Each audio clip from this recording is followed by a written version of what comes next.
Well, pretty much every time out in the UFC, DC, this man has put on a striking clinic, and that is his methodology coming in here tonight. He'll try to keep the fight on the feet. And that's why we tune in, right? That's why we tune in. We tune in to see guys that are dynamic. We tune in for the speed. We tune in for the knowledge of the striking game, the ability to set traps, the ability to find the jab, the ability to find the right hand, the right kick, the left kick, the knees, the elbows.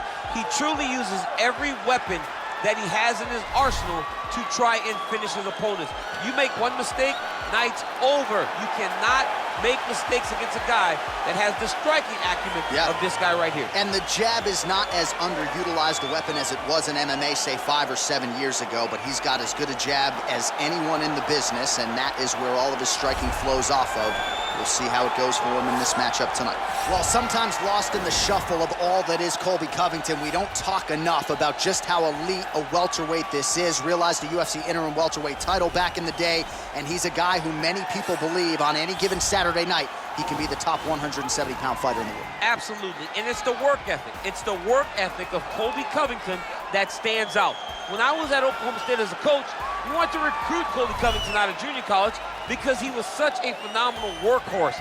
Everybody recognized it from day one, and when you watch it in his approach to his fights, he fights in that very same way. He's in your face, he's grabbing you, he's clinching you, he's taking you down, and he'll even stand and strike and throw big shots with you as the fight progresses. Don't mistake the talk for a guy that cannot back you up with actions. Colbi Kovington is a savage. Fear is not a factor for Colbi Chaos Covington. Ladies and gentlemen, this fight is 3 rounds in the UFC welterweight division. Introducing first, fighting out of the blue corner, a kickboxer holding a professional record of 21 wins, 7 losses, and 1 draw.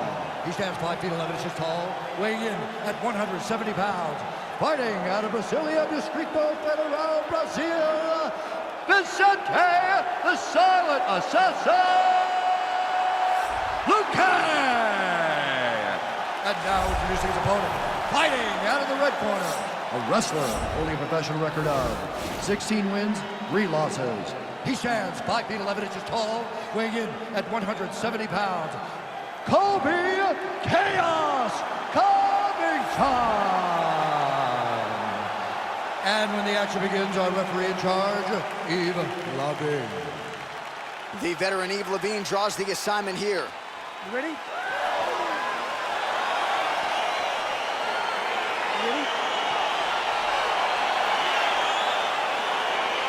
All right, so here we go, round 1 of this highly anticipated tilt between the strong striker and the decorated grappler. Any chance that these guys mix it up, or are you just expecting they're going to stick to what got them to the dance? I'm expecting a pretty straightforward approach from both of these fighters. The striker will try to lead with his punches and his kicks, and the grappler will try to time a takedown, time a clinch position so he can start to work towards a lot of those great judo throws that he possesses. Once on the ground, he is in his realm and will start to chase submissions. Stuffs the takedown there. How good is his takedown defense? Oh, spinning back fist. He didn't telegraph that one at all. Both fighters throwing heat now. Got the single collar tie. Nice straight punch. Beautiful takedown land.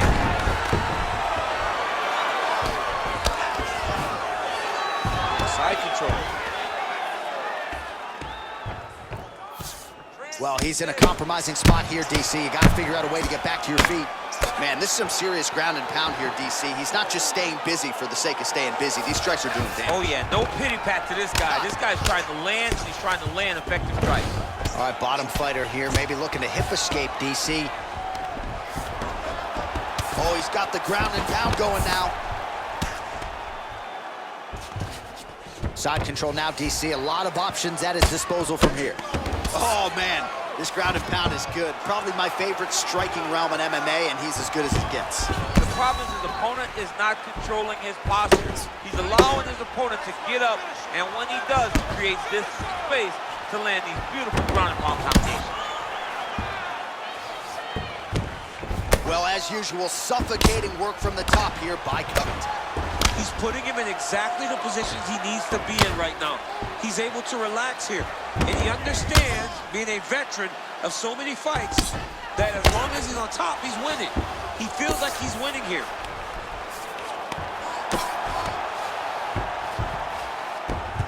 Beautiful movement, hip work on the ground here, just outstanding with the transition. He is not staying in one place on the ground, and that's very important. Oh, he's got the knee on the belly. Could be trouble defensively. Under a minute now to go in round one. All right, he's trying to control posture here. Now trying to hip escape. He's just trying to move out of this position off the bottom. A lot of top pressure being applied here as he works out of side control. All right, so you got to be careful playing on the ground with this guy. You don't want to mess around for too long. And he landed the right hand there. Pretty good ground and pound by him here. He told us on Thursday he needed to be more effective in these situations. Certainly effective tonight. Many people have gone away from this style of fighting. This man has embraced it, and you are seeing why he's one of the best that we've seen do it in a long time.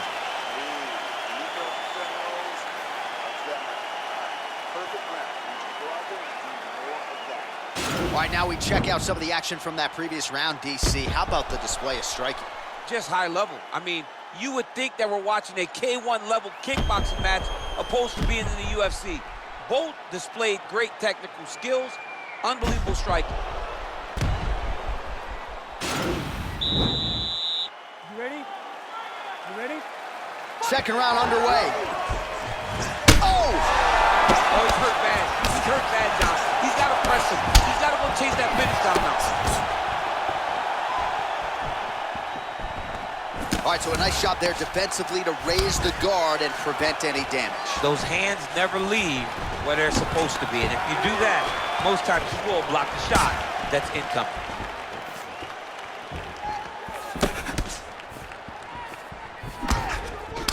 All right, he engages in the single collar tie. Big kick lands. All right, so he's landed some good shots tonight. Nicely. Oh, there we go. All right, he's very comfortable fighting off his back, DC. Now looks like he's trying to hip escape. He's going to start trying to move to a submission here. It looks like he's trying to attack an arm triangle. Watch triangle, watch triangle.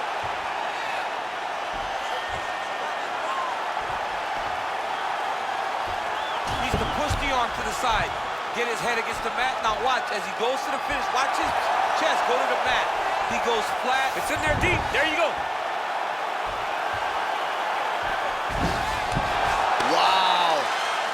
Side control now, and certainly I would think more offensive options for the bottom fighter than in the half guard.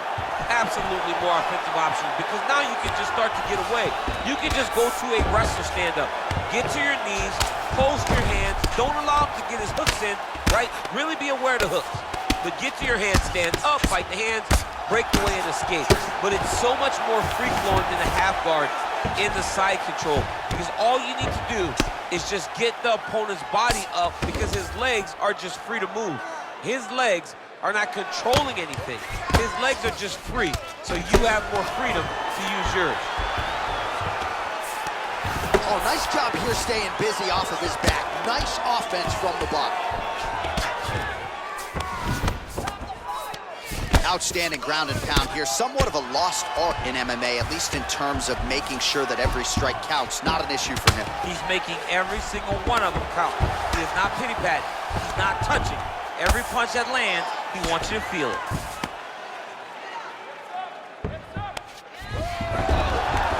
Oh, reversal here, DC. What a way to switch the position. Fantastic movement by the bottom fighter. Well, he's got his back now.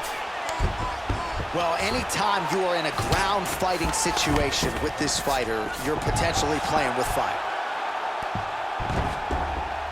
Oh, he postured up there, gained some valuable separation. And now the ground and pound starts. All right, he's got the hooks in, DC, working off of his back. Now look for him to attack the neck of his opponent to try to get the rear choke. Strong bottom work here, staying busy. All right, so we now look back at some of the action from that previous round, DC. A lot of good highlights on both sides. I mean, a lot of good highlights from both competitors. They both should be very proud of what they accomplished. But I'm telling you, man, I'm not sure they can keep this up. If they land at this clip for another 5 minutes, somebody's going to sleep. Keep that pace up. Wow, I'm impressed. You really broke him down with low kick is awesome. Are you ready? You ready? Third round underway. All right, lands a kick there, pretty well done. Really good accuracy landing that kick.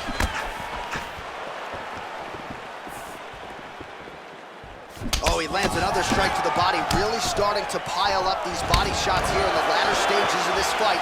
You didn't see a lot of that in the earlier rounds, making up for lost time here. Big punch lands over the top. How's he gonna follow this one?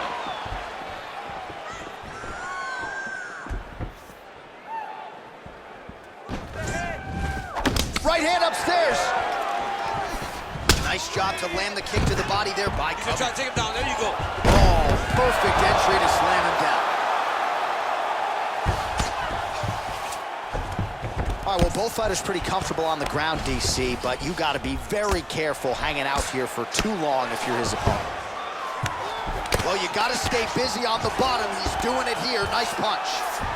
Nice move in the half guard. Shades of Daniel Cormier slicing through that goal. Unbelievable. I love it. Like a knife through butter. What a great job passing. Working off of his back here. Looks like he may try to hip escape. Oh, outstanding combination of ground and pound punches here by Covington.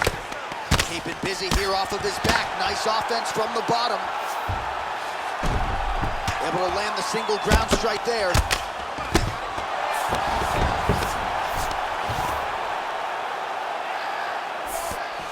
Well, you see all the grappling repetitions here. Just beautiful movement, seamless transitions on the ground. Over and over, these guys are doing things that you see in every jiu-jitsu gym around the country.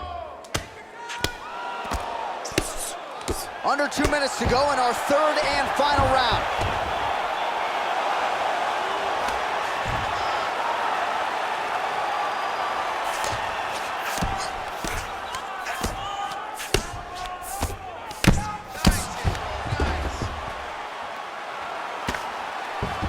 Back mount now. Covington's back in full mount. I mean, how many can he take?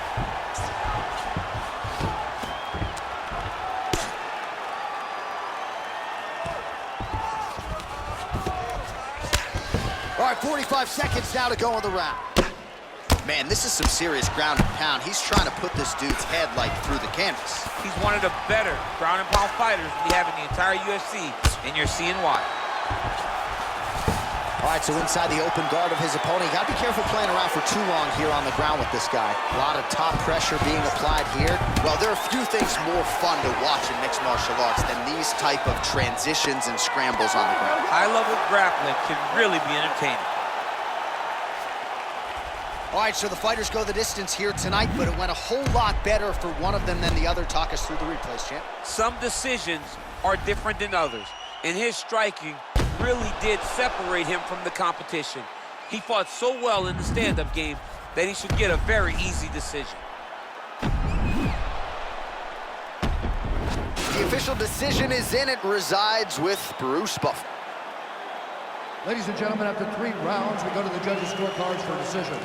All 3 judges scored this contest 30-27 for the winner by unanimous decision, Colbi Kovington. All right, so there he is. The celebration is on. He tried to leave the judges out of it tonight, was unable to do that, but a pretty dominant effort nonetheless. He's your winner by unanimous decision. And you've got to feel good about that. You got to feel good about dominating every aspect of a fight and getting a victory. He should be very proud of his performance tonight.